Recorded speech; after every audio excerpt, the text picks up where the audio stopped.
단원 평가를 채점할 때마다 화가 납니다. 왜 그럴까요?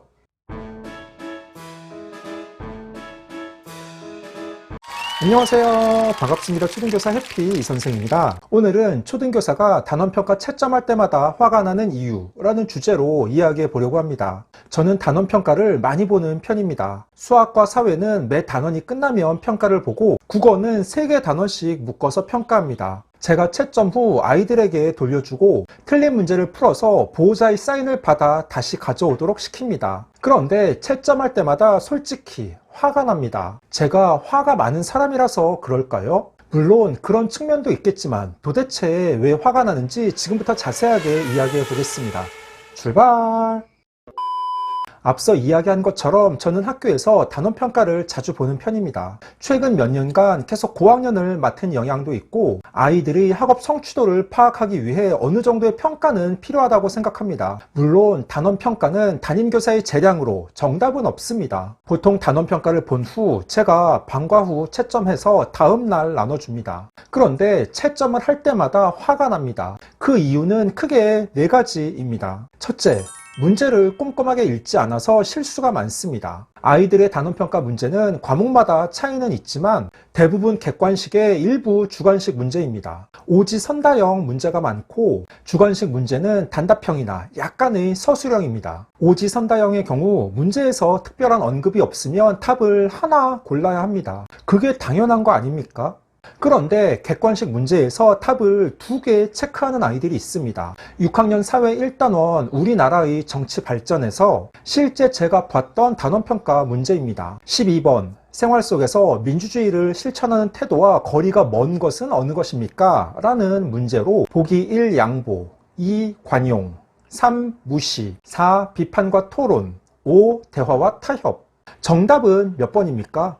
당연히 3번 무시가 답입니다. 그런데 답으로 3번과 4번을 고른 아이가 있습니다. 아마 이 아이는 보기 4번의 비판과 토론 중 비판 때문에 마음이 걸려서 답으로 3번과 4번을 골랐다고 생각됩니다. 만약 입장 바꿔서 이 아이의 입장에서 생각해 본다면 정답을 고를 때 3번과 4번 사이에서 고민됩니다. 그러면 더 그럴듯한 정답 하나를 골라야 합니다. 이번에는 문제에서 아이에 알맞은 것으로 2가지 고르시오 라고 하면 5가지 선택지 중 2개를 골라야 합니다. 심지어 문제에서 2가지라는 말에 밑줄도 그었습니다. 그만큼 주의해서 보라는 의미인데 답을 하나만 고른 아이들이 꼭 있습니다. 물론 아직 어린 아이들이니 문제를 풀 때 실수할 수 있습니다. 그런데 문제는 그 실수가 매번 똑같은 아이들에게 반복해서 나타난다는 점입니다. 결국 아이들이 문제를 꼼꼼하게 읽지 않고 대충 적당히 보기 때문에 나타나는 일입니다. 둘째, 시간 안배에 실패하는 아이들이 많습니다. 이건 국어나 수학 단원평가에서 자주 나타납니다. 국어 단원평가는 제시문이 깁니다. 똑같은 25문제라도 과목에 따라 시험지 분량이 다릅니다. 아이들이 국어 수업 시간 배운 제시문의 내용을 얼마나 이해하고 있는지, 제시문의 내용을 파악해서 답을 쓸 수 있는지 묻는 문제들이 많기 때문에 그럴 수밖에 없습니다. 그런데 문해력이 부족한 아이들은 국어 시험지의 뒷부분 문제를 아예 안 푸는 경우가 있습니다. 그건 시간 안배에 실패했기 때문입니다. 수학도 시험지의 뒷장을 아예 안 푼 아이들이 종종 있습니다. 앞부분 문제에서 막히면 계속 시간을 끌며 생각하다가 뒷부분 문제는 그냥 손도 대지 못하고 틀리는 겁니다. 가정의 보호자님들께서 자녀에게 단원평가 문제를 풀 때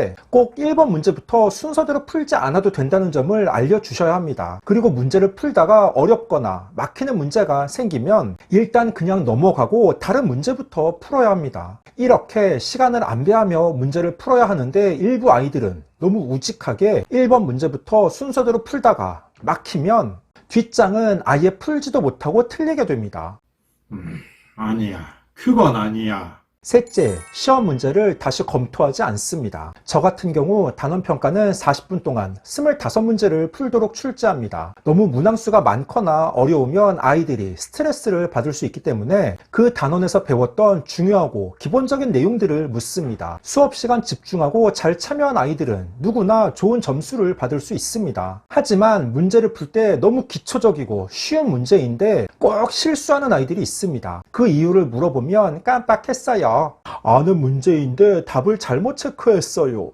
라고 말합니다. 그러니까 시험을 본 후 다시 1번 문제부터 천천히 검토하며 확인하고 본인이 실수한 부분이 있는지 점검해야 하는데, 아이들은 문제를 다 풀었으면 그냥 엎드리거나 시험지에 낙서를 하고 있습니다. 또 어떤 아이들은 단원평가에서 서술형 문제는 아예 손을 대지 않습니다. 그 문제가 어렵거나 심한 내용을 묻는 게 아닌데도 일단 아이들은 문제가 서술형으로 길면 읽지도 않고 답을 쓰지 않습니다. 마지막 넷째, 글씨가 엉망입니다. 요즘 아이들은 대부분 글씨체가 좋지 않습니다. 디지털 미디어 세대의 아이들이다 보니 워낙 연필을 손에 잡고 글 쓸 일이 적습니다. 문제는 아이들이 쓴 단답형, 서술형 답을 읽을 수 없을 때가 있습니다. 일단 무엇이라고 썼는지 읽어야 맞고 틀리고를 채점할 수 있는데 답을 판독해야 하는 수준인 것입니다. 숫자나 영어 스펠링 또한 마찬가지입니다. 답을 무엇이라고 썼는지 끝내 읽을 수 없으면 틀리게 채점됩니다. 그러면 아이가 나중에 교사에게 항의하는 경우도 있습니다. 아니 쌤 이거 답 맞잖아요. 근데 왜 틀린다고 했어요?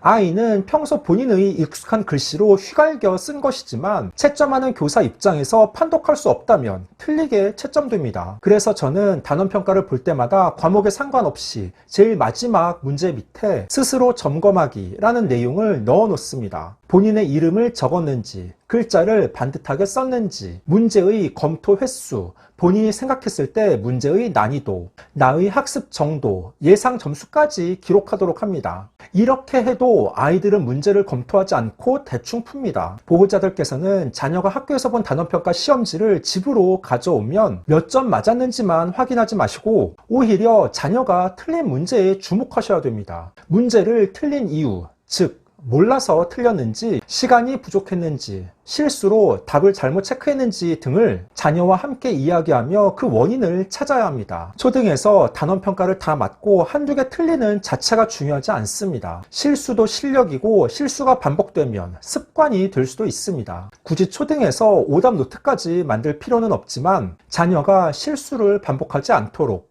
단원평가에 좀 더 성실하고 진지하게 임할 수 있도록 강조하며 응원해 주셔야 합니다.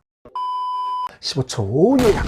오늘은 초등교사가 단원평가를 채점할 때마다 화가 나는 이유라는 주제로 이야기해 봤습니다. 크게 4가지입니다. 첫째, 문제를 꼼꼼하게 읽지 않아서 실수가 많습니다. 둘째, 시간 안배에 실패하는 아이들이 많습니다. 셋째, 시험 문제를 다시 검토하지 않습니다. 마지막 넷째, 글씨가 엉망입니다. 단원평가를 채점할 때마다 화가 나지만 그래도 아이들이 실수를 줄이고 좀 더 진지하게 시험에 임하도록 매번 강조합니다. 가정에서도 제가 말씀드린 부분을 잘 기억했다가 함께 노력해 주시기 바랍니다. 오늘 준비한 내용은 여기까지입니다.